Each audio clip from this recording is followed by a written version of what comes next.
Esta enfermedad, que se le conoce también como ojo seco, es muy frecuente tener quizás el ojo seco en la región de Puno porque vivimos en una ciudad donde hay bastante sequedad, ¿no? Acá no hay humedad y por la utilización de las computadoras, que en ese tiempo son más frecuentes, el celular, eh, y sin protección, entonces el ojo va a tener lesiones que poco a poco van a producir lesiones en la córnea, problemas que van a hacer asustar mucho a muchos de los pacientes, porque las interconsultas de oftalmología, la mayoría son por descarte de enfermedad inmunológica, porque se produce el ojo seco, produce uveitis, complicaciones de úlceras corneales, y si tenemos mucho más complicaciones, uveitis, etcétera. Entonces, es la interconsulta de oftalmología más frecuente con la que tenemos. Es muy diferente tener simplemente un ojo seco a tener un síndrome de Sjögren. Y el síndrome de Sjögren es un proceso inflamatorio, una enfermedad autoinmune que es crónica. ¿Y qué va a producir? No solamente compromiso a nivel de los ojos, sino las glándulas, en este caso salivales, lagrimales, van a tener disminución en la función y por lo tanto van a tener sequedad. El ojo seco y la boca seca. Muchos lo conocemos como síndrome Zika, ¿sí? Entonces, siempre cuando hacemos la historia reumatológica tenemos que preguntar estos síntomas. Además de tener esta característica que viene a ser el compromiso a nivel de los ojos y de la saliva, también esta enfermedad pues tiene una afección sistémica y muchos órganos van a estar comprometidos con lesiones importantes. Es así que muchos decían que el síndrome Sjögren es un lupus light, ¿no? O sea, como que fuera un LES, pero no tan agresivo como el lupus, porque tiene manifestaciones, como veremos posteriormente, a nivel hematológico,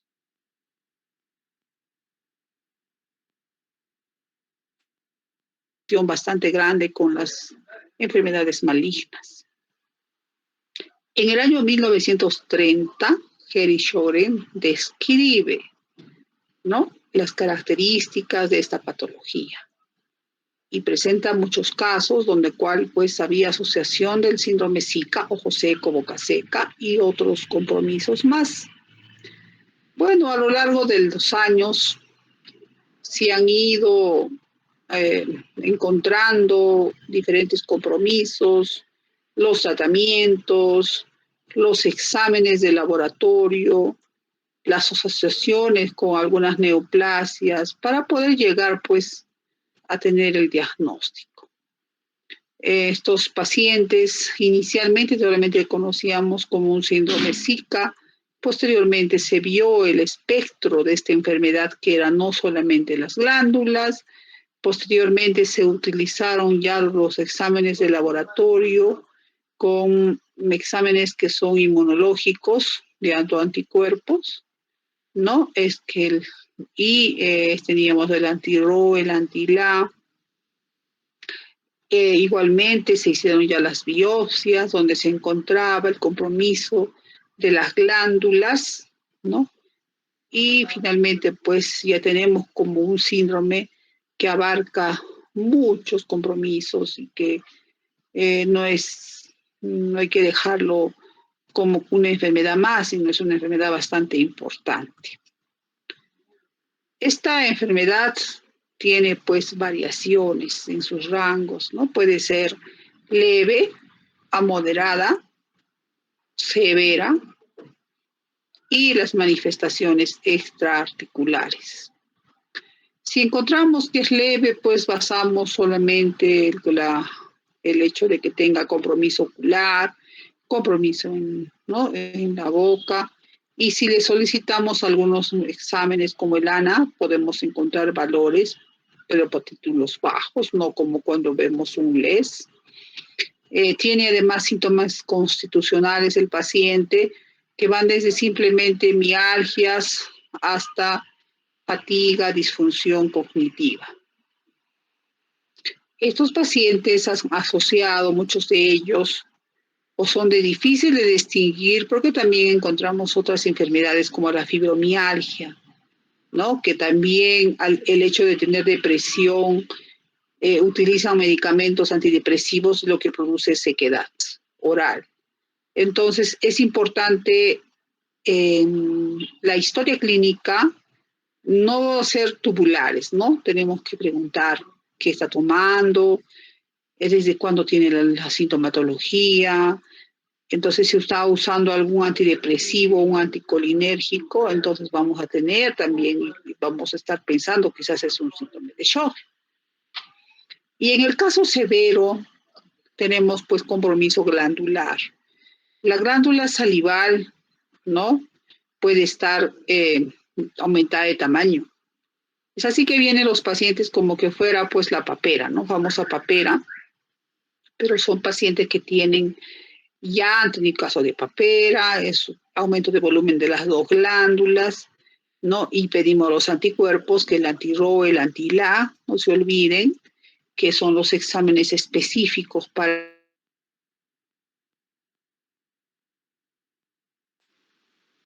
encontrar el anti-RO, el anti-LA. Como ustedes ven, hay también compromiso de las crioglobulinas, ¿no? Hipocomplementemia y la asociación que es importante con el linfoma de Hodgkin. Este linfoma de Hodgkin siempre tiene que estar ahí como una persona, el médico expectante que en cualquier momento presente esta neoplasia. Estos pacientes tienen que estar constantemente evaluados por esta asociación muy importante que tiene. Si hablamos ya de las manifestaciones extraarticulares, tenemos que por esto hacer estudios, ¿no? Evaluar a nivel neurológico, a nivel renal, neumonitis intersticiales también, problemas hematológicos, los cambios linfoproliferativos, ¿no? Entonces, también vamos a ver que existe un síndrome de Sjögren que es solamente primario y el otro que es secundario. Y el secundario se asocia con lupus, se asocia con otras patologías reumatológicas. Entonces, tenemos que estar siempre al pendiente. Entonces, las dos formas, primaria y secundaria del síndrome de Sjögren, es importante reconocer. En cuanto al grupo etario, las mujeres de 50 a 60 años pueden pues tener más, ¿no? Frecuentemente esta patología. Ahora, eso no quita que los jóvenes, los adultos jóvenes o los hombres también la puedan tener, pero sí tienen en menor frecuencia.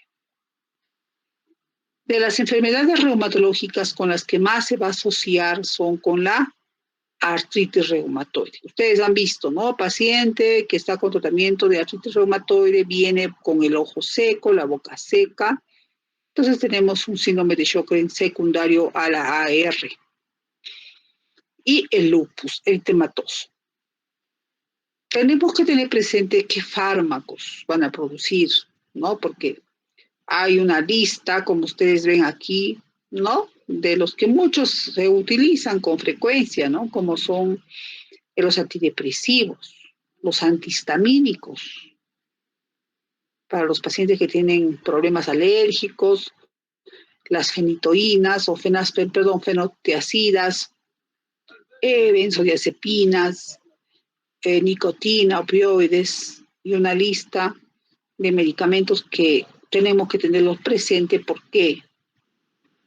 Porque son frecuentes en su utilización. Entonces, al hacer la historia clínica, pues preguntar, ¿está usando un tratamiento para artritis, para enfermedades del asma, está utilizando medicamentos para depresión o ha estado utilizando algún medicamento que normalmente usted no utilizaba, entonces tenemos que estar haciendo todas y hay la asociación de medicamentos que nos podrían estar haciendo pensar que el paciente tiene síndrome de Sjögren.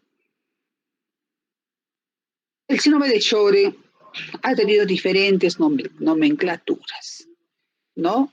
Términos diferentes para referir a los pacientes. La queratoconjuntivitis zika, ¿no? Generalmente se utilizaba como un nombre de la enfermedad, siglas en inglés. El síndrome del ojo seco, porque había ojo seco. El síndrome de Mikulicz, ¿no? Que se caracterizaba por el agrandamiento de las glándulas parótidas, la glándula lagrimal y afecciones relacionadas también a la inmunoglobulina G4. La etiopatogenia. Como todas las enfermedades reumatológicas, porque novedad que no conocemos, ¿no? De muchas de ellas sus causas, pero se sabe que son de etiología multifactorial. Y en esta patología lo que se sabe es que existe un infiltrado glandular salival y lagrimal de células linfoplasmocitarias, con una hiperestimulación de los linfocitos B.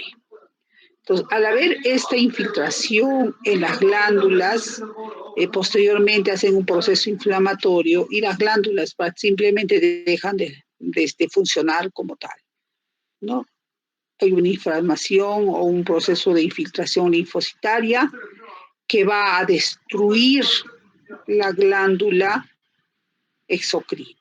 Entonces, es lo que se evidencia en esta enfermedad.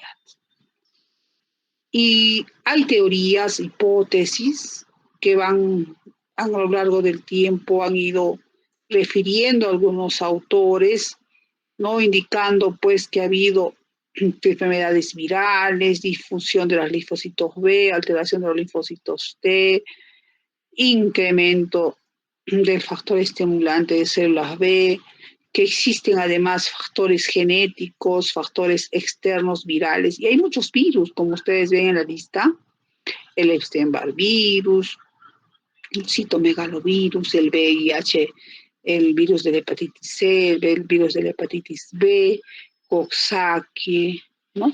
Entonces, estos virus no solamente asocian al síndrome de Sjögren, probablemente también estén asociados a otras enfermedades. Existe la presencia de autoantígenos, ¿no? Que van a hacer que se produzca este problema y la disfunción de los linfocitos B. Entonces, son diferentes hipótesis que nos están indicando que existe pues una alteración de la respuesta inmune para que se produzca esta enfermedad.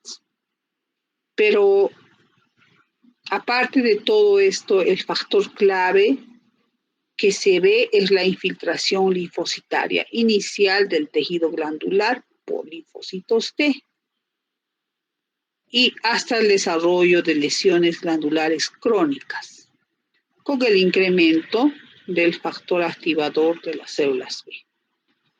Entonces, este proceso que se produce va a hacer que se incremente la proliferación y la supervivencia de los linfocitos B y se produzca mayor apoptosis y destrucción de las glándulas lagrimales. Entonces, tenemos que hay una hipofunción glandular, ¿no? Porque ha habido una destrucción de la acinar por el infiltrado linfocitario, la hipofunción de la glándula exocrina, ¿no? Que parece ser también la inhibición del proceso secretorio. Un segundito, chicos, no me corten. Joaquín, ya, hijito. Perdón. Entonces, hay una inhibición del proceso secretorio en la glándula. Esta glándula que normalmente, ¿no? Cuando nosotros consumimos alimentos o cuando estamos, muchas veces en una situación de tipo ansiosa, qué sé yo, hay secreción no salival, está en este caso totalmente disminuida o inhibida por la liberación de la acetilcolina por las citoquinas, ¿no? Del metabolismo aumentado de la acetilcolina, bloqueo de los receptores muscarínicos M3 que están a nivel de la glándula salival, alteración de la producción del óxido nítrico y alteración de la producción de la ecuaporinas. Entonces, todo ese proceso se va a evidenciar en una glándula por la cual no va a funcionar. Hablando de la epidemiología, hay varios estudios que nos hablan de la incidencia, la prevalencia de esta patología, ¿no? Y alrededor, dicen, del 10% de los pacientes tienen sequedad ocular que son debida al síndrome de Sjögren. En metaanálisis, en estudios poblacionales, que nos dicen que hay más o menos una estimación de 7 por 100.000 personas que tienen la incidencia de esta enfermedad. La tasa de incidencia más alta está en Europa y Asia, y la prevalencia en otro metaanálisis sería 43 por 100.000 habitantes. Otros estudios nos indican pues unas tasas mucho menores, ¿no? De prevalencia de esta patología, que van en rangos de 0.01 a 0.09%. Es variado, ¿no? La presentación de esta patología, y en Europa, como se ve, es más frecuente. Entonces, viene un paciente a la consulta, nos dice, señor, doctora, tengo sequedad de la saliva, me levanto en la mañana, mi boca está amarga, tiene mal sabor. Muchos vienen así, pero en realidad ellos no tienen un problema. Probablemente tengan una gastritis, otro tipo, una mala higiene dental, que podría indicar cierta sintomatología. Pero sí, ¿en quiénes tenemos que sospechar? Aquellos pacientes que dicen que tienen pues persistentemente la sequedad ocular y a nivel de la boca. Si a esto todavía se suma el agrandamiento de la glándula parótida, bueno, vamos a estar ahí en problemas. Y ya estamos más, ¿no? Si aumentan, además, porque como cambia el pH de la saliva cuando existe el síndrome de Sjögren, y por lo tanto el hecho de que cambie el pH va a hacer que tenga caries dentales. Entonces aumentan las caries, también tenemos que estar sospechando.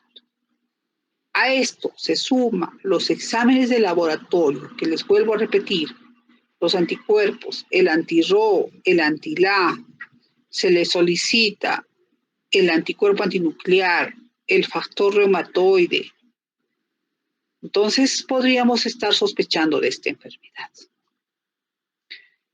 El hallazgo objetivo básicamente es la sequedad ocular y oral, obviamente. Pero también tenemos que estar pensando en los anticuerpos para poder hacer un estudio mucho más importante, qué sé yo. Además de eso, tenemos que ver los otros exámenes de laboratorio que nos van a también a presentar en ese tipo de patología. Los ojos y la boca se tienen que sospechar cuando existe pues sequedad. Pero esa sequedad no es pues de un día, ¿no? Yo tengo 10 días que he tenido historias de síntomas, ¿no? Cuando se le hacen las preguntas. Y los síntomas oculares que presentan, y nosotros le preguntamos, ¿no? ¿Qué le tenemos que decir? Primero, tiene una sensación recurrente de arena o grava en los ojos, es como que tuviera ahí permanentemente algo que le molesta, ¿no? Otra pregunta, ¿ha tenido sequedad en los ojos diariamente, persistente y problemática durante más de 3 meses?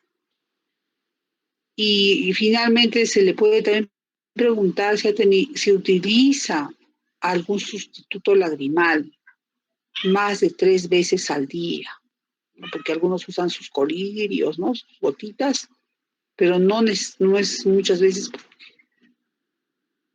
porque necesita. Otros lo necesitan tanta es la molestia que tienen el ojo que tienen que utilizarlo pues 3 a 4 veces al día. Entonces ahí tenemos que estar pensando que efectivamente son síntomas oculares. Y si hablamos de la sequedad oral, tenemos que preguntar, ¿no? Primeramente, ¿ha tenido la sensación diaria de sequedad en la boca durante más de 3 meses? Otra pregunta, ¿tiene que levantarse por la noche para beber agua porque tu boca está muy seca? ¿Bebe líquido con frecuencia para ayudar a tragar alimentos secos? Y la última, ¿ha tenido glándulas salivales inflamadas? ¿No? Viene a ser como paperas, ¿no? Recurrente o persistente en la edad adulta. Entonces, son preguntitas que nosotros tenemos que hacer al paciente en la historia clínica para nosotros sospechar de un problema de síndrome Sjögren. Después de hacerse las preguntas, tenemos que pasar al examen físico. ¿Y qué tenemos que ver? Si efectivamente existe agrandamiento de las glándulas salivales, si la saliva no está, o sea, no tiene saliva, si tiene caries dental, ¿no? Si la lengua está hiperlobulada o hay pérdida de las papilas filiformes. Hacemos el examen de la lengua, no encontramos la saliva. También podemos ver si hay púrpura palpable en las piernas o neuropatía periférica, candidiasis eritematosa crónica de la cavidad oral.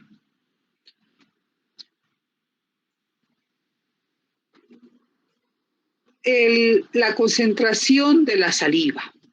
Tenemos que hacer el examen con una gasita y ver si tiene o no acumulación de saliva. Esta es para poder ver si hay hipoperfusión salival y nos indicaría que existe la mala producción o no existe la saliva suficiente. Si ya vamos a los síntomas orgánicos, ahí tenemos que preguntar. Bueno, primeramente ya hemos visto, ¿no? La parte oral, ¿no? Si es que hay hiposalivación, disconfort, ¿no? Problemas para deglutir, disfagia, para hablar también algunos problemas, la caries y la candidiasis. Los síntomas oculares ya vamos a volver a repetir que las lágrimas son insuficientes, la incapacidad para lagrimear, la sensación de cuerpo extraño, la inflamación conjuntival con una queratoconjuntivitis zika, fatiga ocular, disminución de la agudeza, blefaritis, queratitis. Y también estos pacientes van a tener síntomas generales como fatiga, dolor crónico, fiebre, pérdida de peso. Para ya hacer un diagnóstico, lo que tenemos que hacer es investigar con hemogramas. Por ejemplo, puede haber asociación de leucopenia, trombocitopenia, anemia, ¿no? Con un hemograma completo y la tasa de filtración glomerular. Vemos muy parecido al lupus, porque en el lupus también vamos a encontrar estos síntomas. La hiperglobulinemia, que están evidenciada con unas globulinas totales cuantificadas de inmunoglobulina. Si hace compromiso renal, vamos a encontrar proteinuria, hematuria, o refleja la aparición rara de la glomerulonefritis, y hallazgos también a nivel de lo que viene a ser a nivel renal, la acidosis tubular renal. Proteinuria, es importante pedir esos exámenes y ver, ¿no? Si está teniendo algún problema. Entonces, todos los pacientes deben ser evaluados. Todos, cuando ya tenemos pues una idea o estamos sospechando por un oftalmólogo, para hacerle pruebas. Y existen pruebas específicas, la prueba de Schirmer, la prueba de la lámpara de hendidura para evaluar el tiempo de rotura de la lágrima y la tinción de superficial ocular. Entonces, esto el profesional oftalmólogo le va a hacer las pruebas para interpretar de una manera especializada por qué tiene pues o no tiene la irritación, blefaritis, conjuntivitis u otras cosas. Entonces usamos la prueba de Schirmer, ¿no? Que si es positivo, las lágrimas tienen que llegar a más de 5 minutos, en 5 minutos, ¿no? Llenar el espacio, bueno, esa longitud, ¿no? 5 milímetros. Pero si vemos que es menor, entonces ya estaríamos pensando en un paciente que no tiene buena evolución de lágrimas. Existen exámenes con tinciones, con son rosa de Bengala, ¿no? Y estos exámenes, esas tinciones que se realizan en el ojo seco, vamos a ver que tienen explicación de acuerdo a la tinción que van a tener a nivel de la córnea. Esto lo va a realizar un especialista en oftalmología, ¿no? Con sus formularios de tinción ocular para poder tener un registro de cómo está el paciente. Vemos el paciente ya tiene el ojo seco, ya tiene la boca seca, las glándulas las salivales ya se evaluó, pero también tenemos otros análisis como es la cialometría. Entonces, aquí sí podemos nosotros indicar que existe una hipoperfusión salival y que se respalda el diagnóstico del síndrome de Sjögren. La cialometría, ¿no? Completa la prueba de Saxon, no es difícil de realizar según nos manifiesta, pero es importante hacerlo en un entorno clínico que es como rutina. Estas pruebas se realizan viendo también, tomando medicamentos con mayor efecto secundario anticolinérgico, ya que esto va a influir, ¿no?, en los resultados. Entonces, tenemos que evitar todo tipo de medicamentos que nos pueden alterar el resultado de la cialometría. Tenemos las imágenes de la glándula salival y estas imágenes se pueden realizar mediante ultrasonido, resonancia magnética, donde vamos a poder definir cómo está la glándula, el parénquima. Los estudios que se han hecho de estas glándulas nos dan una sensibilidad de 55 a 65 y una especificidad de 93 a 98%. Es tan específico que es importante también realizar. Entonces, a la ecografía nos va a indicar cómo están las características de la glándula, ¿no?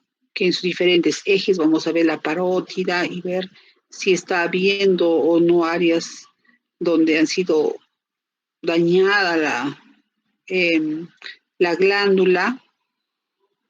Esas áreas son redondeadas, dice, hipoecogénicas, algunas de las cuales están delimitadas por bandas lineales hiperecogénicas. La histopatología de la glándula salival, se hace biopsias de la glándula. Y este es un examen que nos va a ayudar, ¿no?, a ver cómo están efectivamente los conductos. Vamos a poder ver si la glándula tiene áreas de infiltrado linfocítico, ¿no?, y se conoce como cialoadenitis linfocítica focal, y en su alta potencia de un infiltrado linfocitario, si es o no destructiva a la glándula. En el 20% de todas las biopsias se evidencia estos infiltrados. Entonces, ya todos los pacientes que han sido evaluados, se les hace también el examen de las pruebas del anti-LA con inmunofluorescencia, combinación también con anticuerpos antinucleares, factor reumatoide, que nos van a ayudar a hacer, ¿no?, el diagnóstico. La persistencia del patrón del linfocito de tinción de centrómero, ¿no? Y el ANA también se usa como detección, pero también sabemos que no va solo, ¿no? Te tiene también que asociar con el anti-RO y el anti-LA. Ahora, tenemos criterios. En reumatología como se habrán dado cuenta, existen criterios para hacer diagnósticos, pero los criterios no son absolutos. Han ido cambiando, se va viendo lo mejor para llegar a un diagnóstico más rápido y tratamiento más rápido para evitar las complicaciones. En el año 2016, el Colegio Americano de Reumatología y el Colegio Europeo hicieron los nuevos criterios del síndrome de Sjögren, ¿no? Entonces, en estos estudios, los criterios de inclusión aplican a cualquier paciente con al menos, dice, uno de los síntomas de sequedad ocular oral definido como una respuesta positiva a al menos una de las siguientes preguntas. Las preguntas parecidas a las que ya hemos revisado. ¿Ha tenido el ojo seco, persistente y problemático diario durante 3 meses? ¿Tiene una sensación recurrente de arenilla o grave en los ojos? ¿Utiliza sustitutos de lágrimas 3 veces al día? ¿Ha tenido la sensación diaria de sequedad de la boca? ¿Bebe líquido frecuentemente para ayudar a tragar alimentos? Entonces tenemos que hacer las preguntas para nosotros catalogar. Se hacen los puntajes, ¿no? Presencia de anticuerpos, puntuación del tinto ocular Zika, la prueba de Schirmer, el flujo salival, y vamos a tener pues el diagnóstico de esta patología que nos va a indicar pues si existe o no la enfermedad de síndrome de Sjögren, ¿no? En cuanto a criterios de exclusión, el historial es importante, ¿no? Entonces tenemos que ver bien si además este paciente, no se olviden, pacientes que han tenido neoplasia, si han recibido la la radioterapia, esta radioterapia quema las glándulas, entonces el paciente va a tener sequedad, entonces ya sabemos que es por este motivo. La hepatitis C activa, también tenemos que evaluar el SIDA, ¿no? Porque también produce, pero no como síndrome de Sjögren, la enfermedad asociada a la inmunoglobulina G4, la enfermedad de injerto contra huésped, la amiloidosis, la sarcoidosis. Entonces, en todas estas tenemos que ver, que excluir esas enfermedades que nos dan síndrome Zika, agrandamiento de la glándula, con una buena historia clínica y las pruebas inmunitarias. El síndrome de Sjögren puede tener también entidades que participan también en las glándulas salivales, ¿no? Entonces, miren el síndrome de Zika asociado con la edad.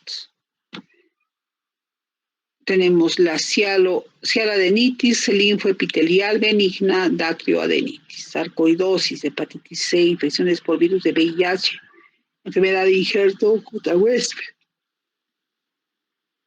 enfermedad relacionada con la inmunoglobulina G4. Entonces, estas serían las enfermedades que hay que hacer diagnóstico diferencial. Y las complicaciones. Como es una enfermedad que, como les decía, pareció al lupus, también va a tener diferentes complicaciones.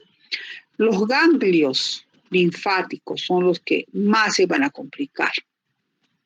Y ahí vamos a producir la linfadenopatía múltiple reactiva o hinchazón de los ganglios, complicaciones linfoproliferativas asociadas a las neoplasias. Y las condiciones las lesiones cutáneas que podremos evidenciar son vasculitis cutánea, púrpura, alteración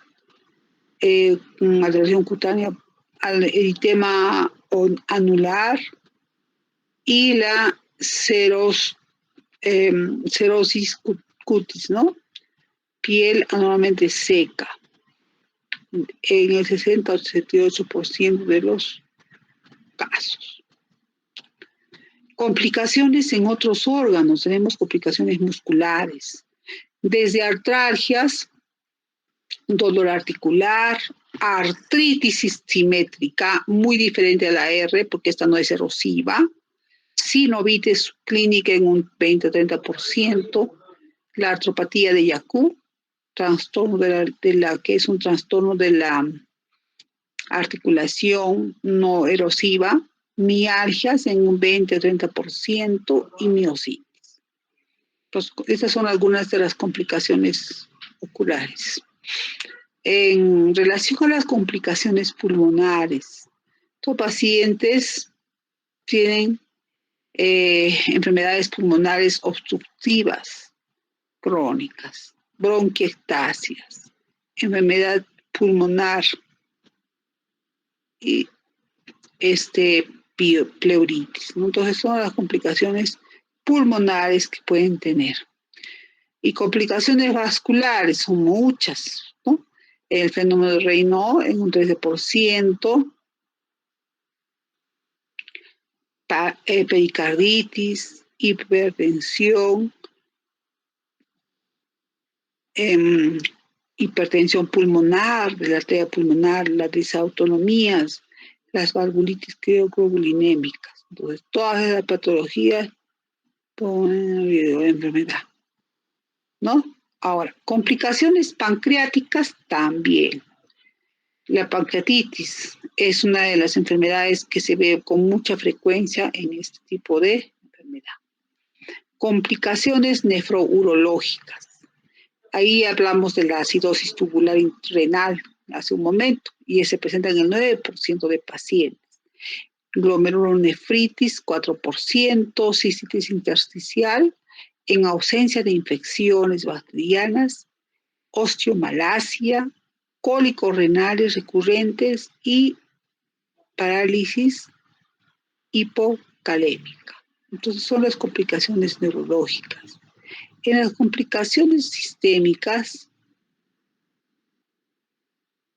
además del sistema nervioso central, podemos ver otro tipo de problemas, pero sí aquí estamos refiriéndonos al sistema nervioso central, porque este sistema nervioso central puede producir lesiones de materia blanca y una enfermedad que es muy semejante o similar a la esclerosis múltiple. Además tenemos trastornos del espectro neurohemelitis óptica, meningitis aséptica recurrente y enfermedad de batería blanca, ¿no? O lesiones.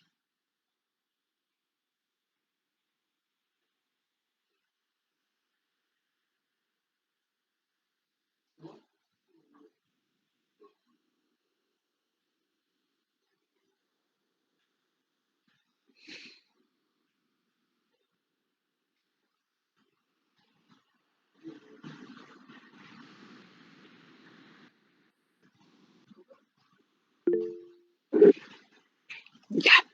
Complicación del sistema nervioso periférico. Tenemos polineuropatía mixta, sensorial de axón, neuropatía atáxica, polineuropatía sensorial motora, neuropatía del trigémino u otras neuropatías craneanas, neuropatía autonómica. Complicaciones hematológicas también son bastantes, desde anemias hemolíticas, mismo lupus, ¿no? Leucopenias, con linfopenia, neutropenia, trombocitopenia, síndrome de Evans, gamapatía monoclonal inexplicable, la púrpura trombocitopénica, trombótica, linfoma de células B. Entonces son varias complicaciones hematológicas, muchas de estas se ven en el lupus. Complicaciones obstétricas, bloqueo cardíaco congénito autoinmune, fibroelastosis cardíaca, enfermedad valvular fetal, inexplicable y lupus neonatal. Entonces son las complicaciones obstétricas. Sus complicaciones que se producen a nivel de los ojos y oídos, bueno, también nos ayudan pues a pedir la posibilidad de sanar a estos pacientes o recuperar, ¿no? El alargamiento de la parótida, linfoma parotidio, son complicaciones, masas parotidias, pérdida auditiva neurosensorial. Acá tenemos algunas imágenes de todos los compromisos que puede tener un paciente que tiene, ¿no? Compromisos dérmicos, compromiso articular, compromiso neurológico, pulmonar, glandular. El pronóstico. Esta enfermedad no reduce la esperanza de vida. No es, se puede, digamos, tratar de alguna manera de manejarlos. Este síndrome tiene buen pronóstico porque es un problema light, como decía, pero en el caso secundario va a estar pues relacionado con la enfermedad de fondo. Si es un LES con síndrome de Sjögren, obviamente es ya la complicación. Si es una R con síndrome de Sjögren, la artritis. Y la mayoría de pacientes pueden realizar una vida normal. El tratamiento pues tiene diferentes recomendaciones, desde la educación del paciente, el uso de drogas, topicaciones, ¿no? Pilocarpina es un medicamento que se utiliza, pero que nosotros no tenemos, nosotros aquí en el país, la pilocarpina.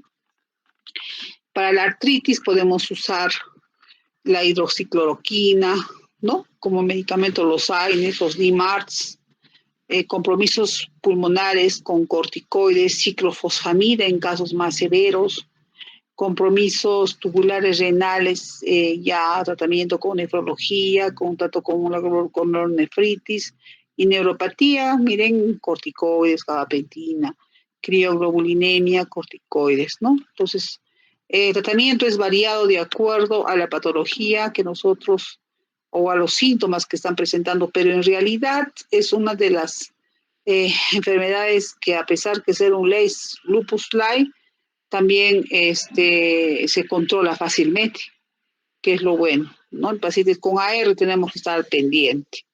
Lo único que es molestoso tener pues todo el rato con la boca seca, tener que estar andando con su botella de agua, líquidos, mates, igualmente lubricantes, ¿no? Lágrimas artificiales, geles, ¿no? El oftalmólogo es tan importante, el odontólogo, para poder tratar todo lo que es caries y evitar las complicaciones. Entonces, esta es una de las enfermedades que, que les he traído esta noche y quisiera alguna pregunta quizás.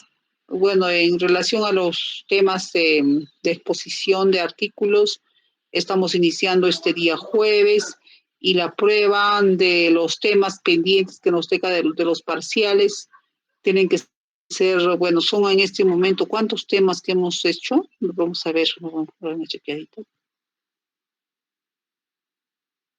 En sí son, doctora, 7 temas, pero de vasculitis son usted hizo de... Mire, primero hemos hecho artritis infecciosas, ya, miopatías, vasculitis, que son de 3 grandes y medianos vasos, ahí son 4 enfermedades. ¿Sí? ¿O estoy equivocada? A ver, ahorita me estoy... Voy a mirar. ¿Dónde están las clases? Segunda unidad. Hemos hecho artritis infecciosas, miopatías, vasculitis, esclerodermia. Esclerodermia no, ¿no?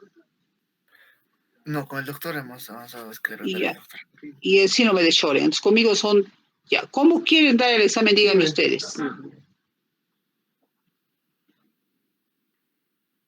A ver, les voy a ustedes dar la opción. Tienen que darme... ¿Quieren darme 2 exámenes o quieren dar 3 exámenes parciales?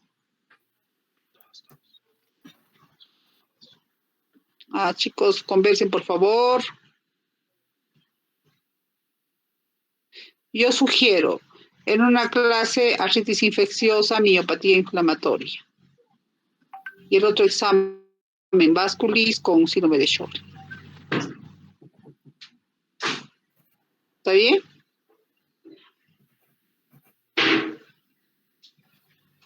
¿Me escuchan o es que estoy yo solita hablando? Entonces, el primer examen sería artritis séptica y el otro con miopatías inflamatorias. Y el segundo, vasculitis con síndrome de Sjögren. Claro. Doctora, En caso de que pues, veamos la opción de 3 exámenes, Es mucho ya, porque ¿qué cosa vamos a tocar? Pues miopatías uno, artritis infecciosa con síndrome de Sjögren y vasculitis otro. Es mucho ya. Dos parciales nomás.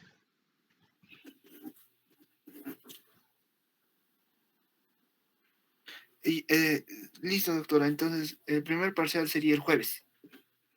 El jueves. Ya. Y las exposiciones, ¿a qué hora vamos a dar? Yo tengo el jueves clase con sus compañeros, ahora ni más, ¿no? Creo que tengo el jueves con el grupo B. A ver, programación de clases. Un momentito. Según cronograma, creo, doctora, mañana Sí, tiene cosas, chicos. a ver, acá está, perdón, pero estamos haciendo síndrome de Sjögren. Hoy día estamos 3, sí. Mañana tengo clases con ellos. Entonces, con ustedes sería el día jueves. El jueves. Y ya, porque acá tengo hasta el 12 de agosto la exposición de artículos, ¿sí? Ajá, sí, doctora. Ya, entonces, ¿son cuántos que me quedan? A ver, ¿cuántos artículos vamos a ver?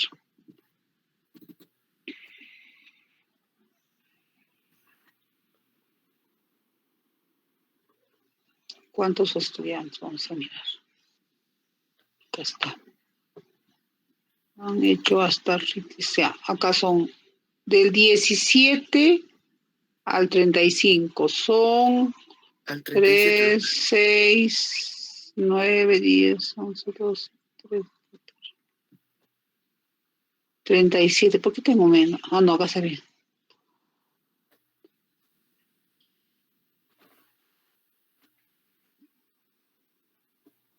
Son 20. 21. 21 exposiciones. Entonces, haríamos el día jueves, ¿les parece? Jueves, lo que avancemos. Ya. ¿Ya? Jueves, el día próxima semana. El día viernes podría ser también. Doctora, el lunes podríamos avanzar porque con el doctor Sarmiento ya terminamos también los temas. Y no digo, el viernes podríamos avanzar exposición de artículos. Jueves y Eso, doctora. viernes, porque para que sea por lo menos unos 6. Doctora, les voy a consultar a mis compañeros que a veces hay cruce de horarios el día viernes. Porque si, ¿qué vamos a hacer? Miren, el día jueves tendrían que ser mínimo, nos quedarían, ¿cuántas clases? Es lo que quiero saber. Son solamente, según en una semana se tiene que acabar todo. La siguiente semana se tiene que acabar todos los artículos. Entonces Sí, vamos a tener que dividir en 3. ¿Ya? ya, doctora.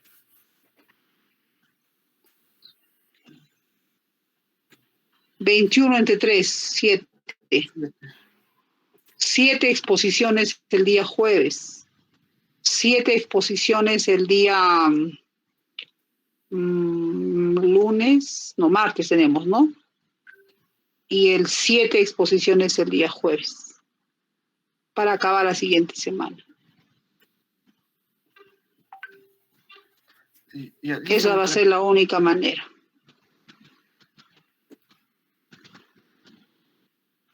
¿Me escuchan?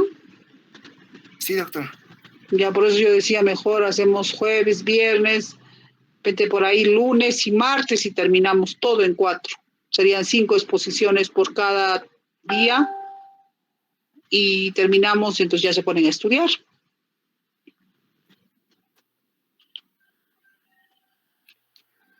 A ver, piénsenlo, me avisas. ¿Ya? Ya, doctora. Ya, contigo quedamos entonces. todo ya. También necesito que tenemos que revisar las monografías. Ya me tienen que presentar la siguiente semana las monografías. De lo que es revisiones de los temas que les he dado, tengo que revisarlo, no es así que me van a dejar y nada más, no.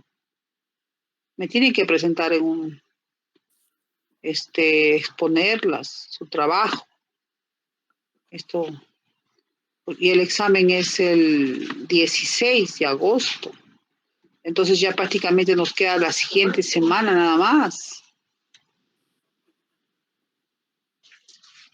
¿Ve? Entonces, yo creo que chicos empezaríamos, miren, de esa forma. Jueves y viernes y lunes hacemos las 3 clases, 7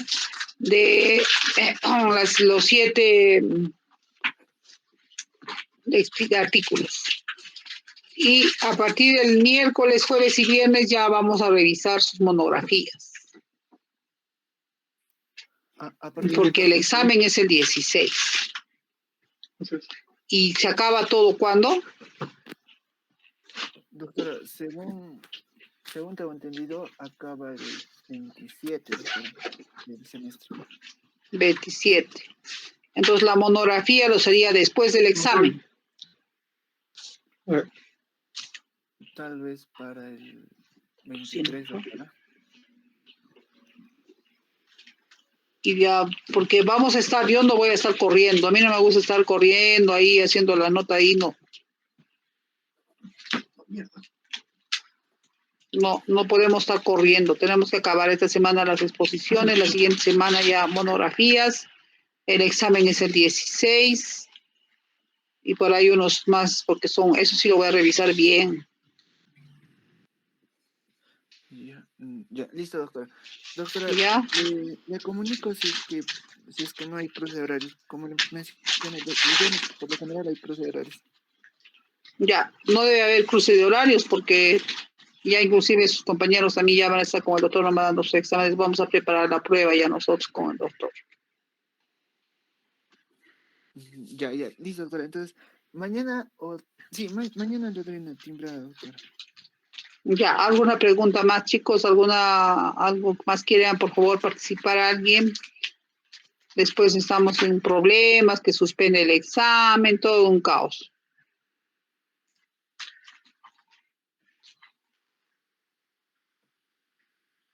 Ya, entonces el examen es el jueves y el lunes, si no hay cruce de horario, o el martes. Ya, dos temas, ¿ya? Chao, chicos. Entonces, como no hay preguntas, no hay nada, nos comunicamos. Gracias.